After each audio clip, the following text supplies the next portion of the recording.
Welcome to JobStreet.com's video training session. My name is G. Yambalatico. I am a Customer Relations Officer here in JobStreet.com Philippines. I've been with the company for more than 3 years, and I will be your host for today. But before we begin, I just have to give you a few reminders. First is that you have to watch the lesson in full. Second is for you to turn off all portable devices and put your mobile phones on silent to avoid distraction. And last but not least, you have to write down your questions because later on you can send it to us through email so that we can address those questions. Okay? So allow me to introduce you now the presenter for today's module. His name is Mr. Herbert Cruz, Senior Customer Relations Officer, who's been with the company for 10 years. He's already handled basically all segments, BPO companies, corporate clients, and even small-medium enterprises. Okay, so from here, Bert, take it away. Hello everyone. Over the next few minutes, we will talk about how to perform proactive sourcing for elusive talents. Thank you all for joining. Our learning objectives for this particular session would be for you to be able to identify where and how to proactively search for elusive talents without compromising TAT, and as hirers, for you to be able to learn and apply the best practices to quickly and effectively capture quality talent via JobSheet.com's simple search tool.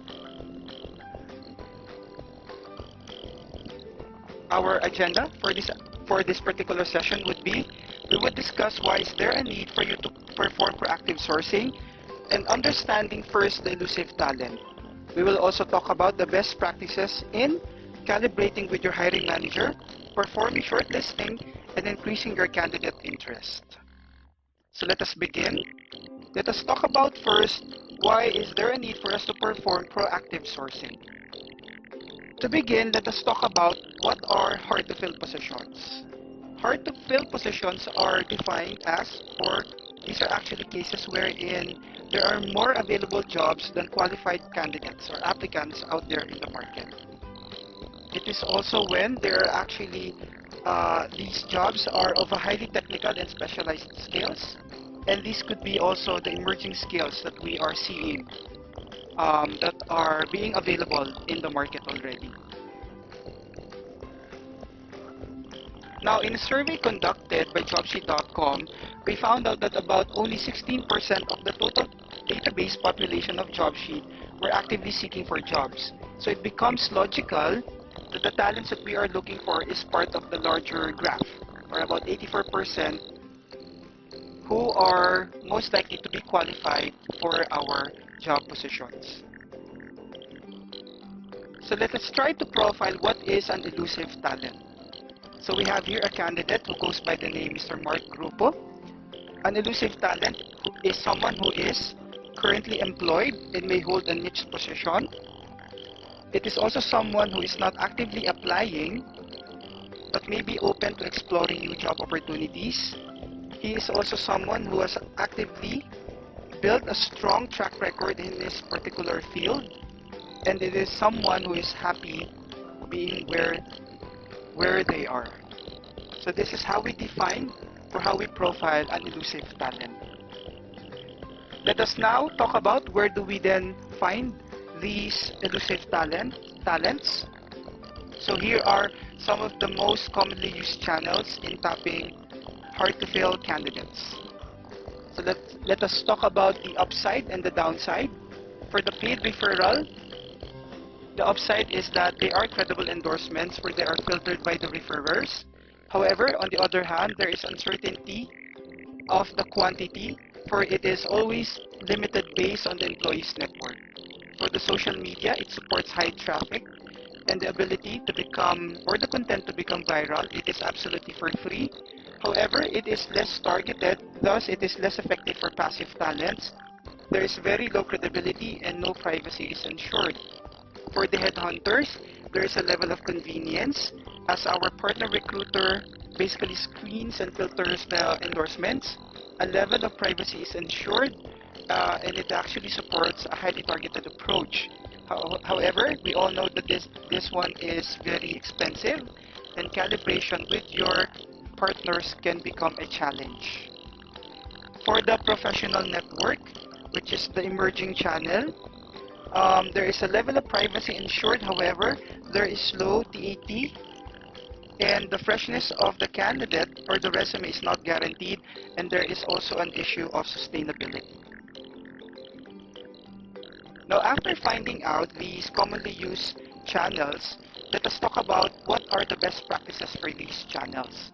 For the paid referral, we are encouraging you to create an effective employee referral program so that your employees are engaged and they keep on sending their endorsements. For the social media, we want you to create a Facebook fan page wherein you can share your job vacancies. You should also develop good and constant flow of your content.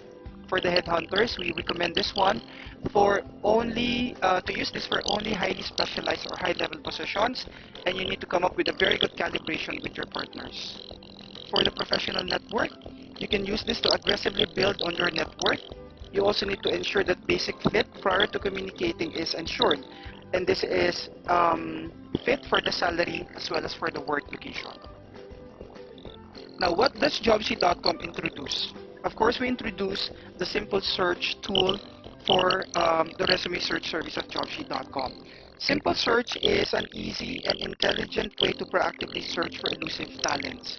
Easy, for it only uses one search bar, very similar to how Google search works. Intelligent, because the more you use it, the smarter it gets. And as an added information, 60% of our country's top companies use the simple search to complement their job posting activities. So how many in our data bank can you actually tap?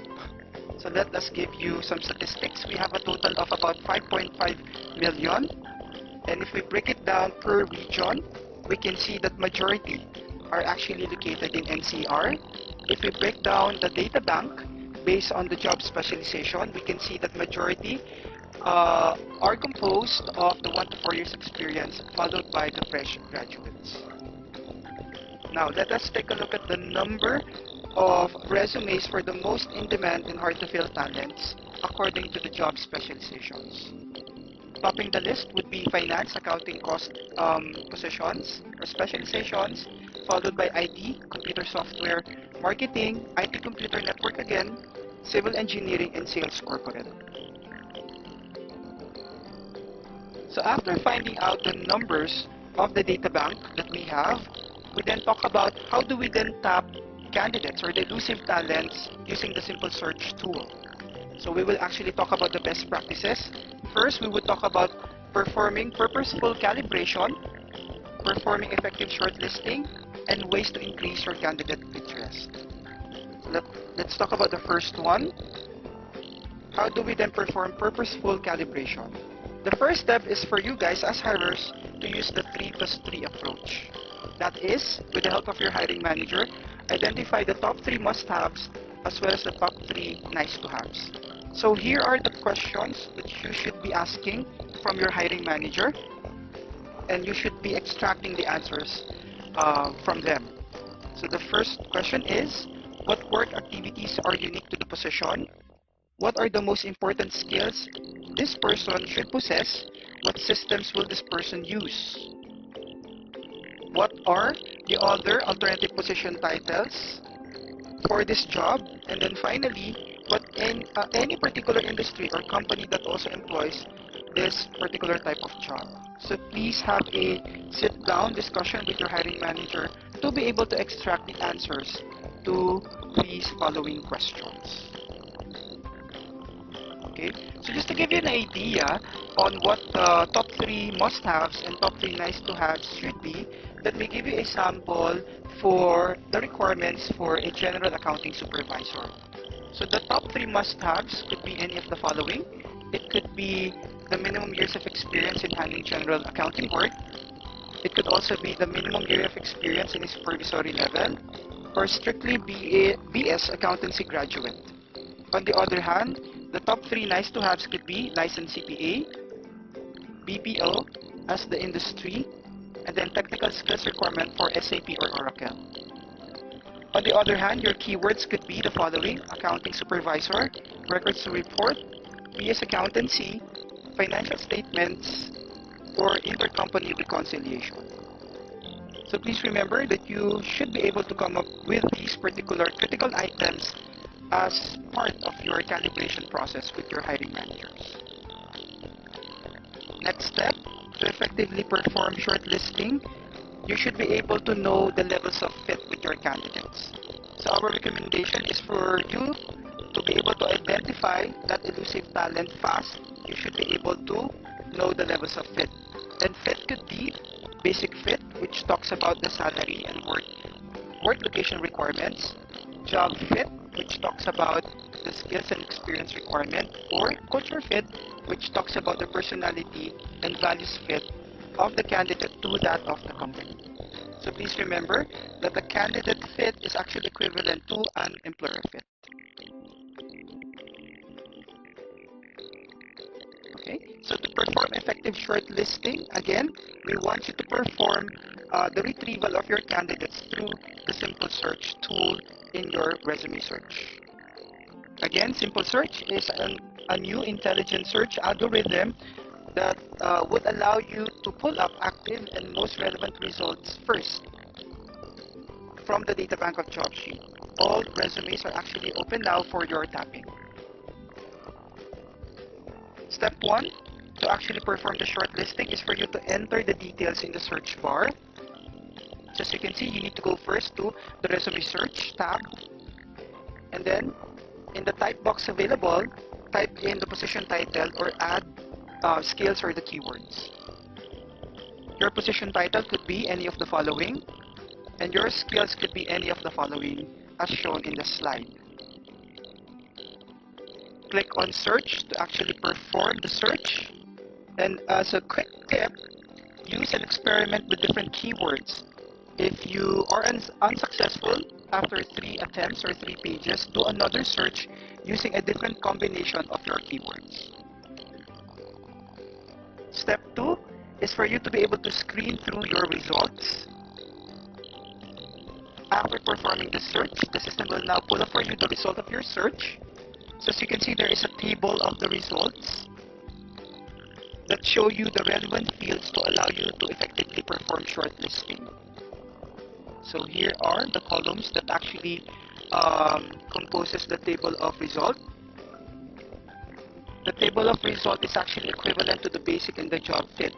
Again, details on the salary match, work location match, resume freshness, and skills and experience match are now seen as part of the candidate summary table. Step 3 now is for you to download and become more organized when retrieving your candidates. Okay, so to perform the retrieval, you need to check the box beside the reference ID and then click on Retrieve Resume. Download and go to the Retrieve Resume section to view the profiles that you have downloaded.